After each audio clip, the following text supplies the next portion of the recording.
నిన్నటి నుంచి Telugu Desam party social media Telugu Desam party కార్యకర్తలు తప్పుడు ప్రచారాలు చేస్తూనే ఉన్నారు.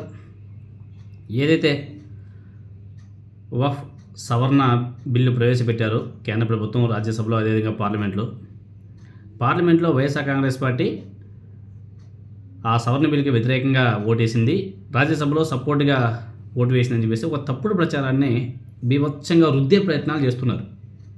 ఆ రుద్దే ప్రయత్నంలో భాగంగా వాళ్ళే ఆ తెలుగుదేశం పార్టీ సోషల్ మీడియా కానీ, జనసేన పార్టీ సోషల్ మీడియా, అదేవిధంగా వాళ్ళ ఇల్లు మీడియా, వీళ్ళంతా కూడా సెల్ఫ్ డిఫెన్స్లో పడిపోయారు.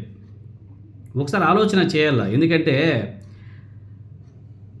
ఆ బిల్లు, సవరణ బిల్లుకి వైఎస్ఆర్ కాంగ్రెస్ పార్టీ డే 1 నుంచి వ్యతిరేకిస్తూనే వస్తుంది. అనేక సందర్భాల్లో వ్యతిరేకించింది. పార్లమెంట్లోనూ వ్యతిరేకంగా ఓటు వేసింది, రాజ్యసభలోనూ వ్యతిరేకంగా ఓటు వేసింది. వైవి సుబ్బారెడ్డి గారు చాలా స్పష్టంగా మాట్లాడాడు. అదేవిధంగా వాళ్ళు ఒక లెటర్ హెడ్ మీద కూడా రిలీజ్ చేశారు, మేము వ్యతిరేకం అని చెప్పేసి. అయినా కానీ ఆహా వాళ్ళు పాజిటివ్గానే ఓటు వేసినారు అని చెప్పేసి ఒక విధమైనటువంటి తప్పుడు ప్రచారం మాత్రం బీభత్సంగా చేసుకుంటూ పోతున్నారు. ఆయన 40 years పృథ్వీ వెనక నుంచి వాటేసుకుంటాడు కదా, వాడు కూడా ఏదో ట్వీట్ చేశాడు. పార్లమెంట్ ఎలా చేశారు, రాజ్యసభలో ఎలా ఓటు వేసినారు అని చెప్పేసి వ్యంగ్యంగా ఒక పోస్ట్ కూడా చేశాడు. మనం ఇంక ఏం చెప్తాం వీళ్ళ గురించి? వీళ్ళకి తోడు తెలుగు 360 వెబ్సైట్ ఒకటి ఉంది, తెలుగుదేశం పార్టీ కోసం పనిచేస్తుంది. అది చలో, అది వాళ్ళ వ్యక్తిగతం. తెలుగుదేశం పార్టీ ప్రయోజనాల కోసం పని చేయొచ్చు, అది వాళ్ళ వ్యక్తిగతం. ఆ వెబ్సైట్ స్వేచ్ఛ, ఎవరికైనా సరే ఏమైనా సరే రాసుకోవచ్చు. ఎందుకంటే ప్రజాస్వామ్యంలో ప్రశ్నించే స్వేచ్ఛ, అడిగే స్వేచ్ఛ ఉంది. కాబట్టి ఆ వెబ్సైట్ యొక్క స్వేచ్ఛ, ఎవరికైనా సరే రాసుకోవచ్చు, ఎవరికైనా సరే సపోర్ట్ చేసుకోవచ్చు, ఏ విధంగా రాసుకోవచ్చు. ఒక అబద్ధాన్ని నిజం చేయాలని చెప్పేసి ప్రచారం చేసుకుంటూ పోతే ఆ వెబ్సైటు, ఆ మనుషులు, ఆ పార్టీలు ఎక్కువ రోజులు నడవవు. ఏ ప్రచారానికైనా సరే ఒక సర్టెన్ లిమిట్ ఉంటుంది. ఏ అసత్యపు ప్రచారానికైనా, అబద్ధపు ప్రచారానికైనా ఒక లిమిట్ ఉంటుంది. ఆ లిమిట్ క్రాస్ అయ్యి వెళ్ళిపోయారనుకో, తర్వాత రోజులు వాళ్ళకి దగ్గర పడినట్టు. ఇప్పటికీ తెలుగుదేశం పార్టీ మీద ప్రేమతో అబద్ధాలు ప్రచారం చేస్తే చూసే వాళ్ళు ఉండరు. ఆ తెలుగు 360 కానీ, ఆ M9 కానీ, ఇంకా చాలామంది వాళ్ళే, వాళ్ళంతా కూడా ఎవరైతే కొంతమంది న్యూట్రల్గా ఉంటారో వాళ్ళంతా కూడా చూడడం మానేస్తారు.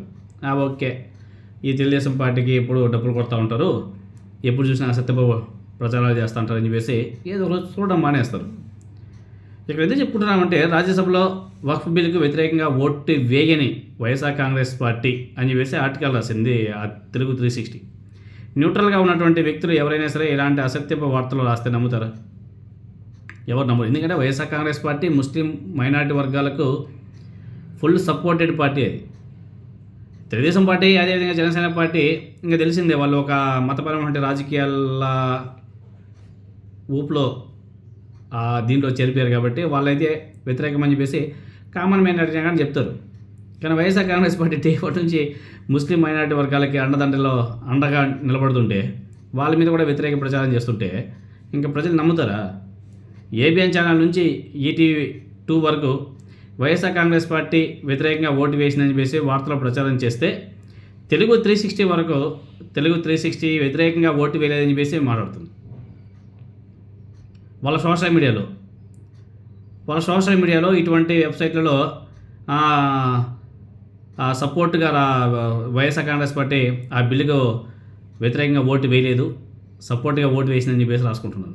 మరి ఏపీఎన్లో రాయలేదే, మరి ఈటీవీలో కూడా చూపించలేదే, వ్యతిరేకంగానే ఓటు వేశారని చెప్పేసి రాస్తున్నారు, చూపిస్తున్నారు కదా. ఏపీఎన్ రాధాకృష్ణ కూడా రాశారు కదా, ఆ సవరణ బిల్లుకు వ్యతిరేకంగా వైఎస్ఆర్ కాంగ్రెస్ పార్టీ ఎంపీలు ఓటు వేశారని చెప్పేసి ఏపీఎన్లో కూడా రాశారు. వాళ్ళ పచ్చ మీడియాలో రాస్తుంటే మరి వీళ్ళ సోషల్ మీడియాలో, అదేవిధంగా వీళ్ళ కొన్ని వెబ్సైట్లు ఉంటాయి కదా, ఆ వెబ్సైట్లో రాయడం ఏందో మనకు అర్థం కాదు. వెబ్సైట్లను ప్రజలు నమ్మడం ఎప్పుడో మానేశారు. క్రెడిబిలిటీ ఉన్న వెబ్సైట్లు మాత్రమే ప్రజలు కూడా చూస్తున్నారు. కాబట్టి ఇటువంటివన్నీ కూడా ఆపేస్తే చాలా బాగుంటుంది. ఎందుకంటే ఏబిఎన్ రాధాకృష్ణ అని రాశాడు. ఏమో రాశారు చూడండి, వక్ఫ్ చట్ట సవరణ బిల్లుకి అనుకూలమైన వాళ్ళు ఎవరు, వ్యతిరేకంగా ఓటు వేసిన వాళ్ళు ఎవరు? వ్యతిరేకంగా ఓటు వేసిన వాళ్ళు Congress, BSP, MIM, SP, YSR Congress party, DMK, RJD, left, TMC, BRS. వాళ్ళు రాసిందే. అనుకూలంగా ఎవరు ఓటేశారు? BJP, Telugu Desam party, JDU, Shiv Sena, Shinde, అదేవిధంగా ఇంకా 2-3 పార్టీలు రాశారు, ఎన్సీపీ, ఆప్కాదల్, వీళ్ళంతా కూడా సపోర్ట్గా ఓటేసిన వాళ్ళు. ఇలా ఏబిఎన్ రాధాకృష్ణ అనే చాలా స్పష్టంగా రాస్తే వాళ్ళ సోషల్ మీడియా మాత్రం బీభత్సంగా రాసుకుంటున్నారు. పాజిటివ్, వ్యతిరేకం, పాజిటివ్ అని చెప్పేసి. వాళ్ళ కర్మ కాకపోతే. అంటే తప్పుడు ప్రచారాలు కూడా ఒక లిమిట్స్ ఉంటాయి. ఆ లిమిట్స్ కూడా క్రాస్ చేసుకొని సోషల్ మీడియాలో ఏది పడితే అది రాసేసి చూపించేస్తే ప్రజలు కూడా వేటిని నమ్మాలో వేటిని నమ్మకూడదో కన్ఫ్యూజ్ అయిపోతారు. ప్రజలు కూడా ఇప్పుడు కొంచెం తేరుకుంటున్నారేమో, కానీ గతంలో అయితే బాగా బీభత్సంగా తప్పుడు ప్రచారాలని బాగా ఉండబట్టుకున్నారు. ఇప్పుడు వాటిలో నుంచి బయటపడుతున్నారు. బయటపడడానికి కొంత టైం పడుతుంది. పైన దేవుడు ప్రతి ఒక్కరు కూడా చూస్తూ ఉంటారు.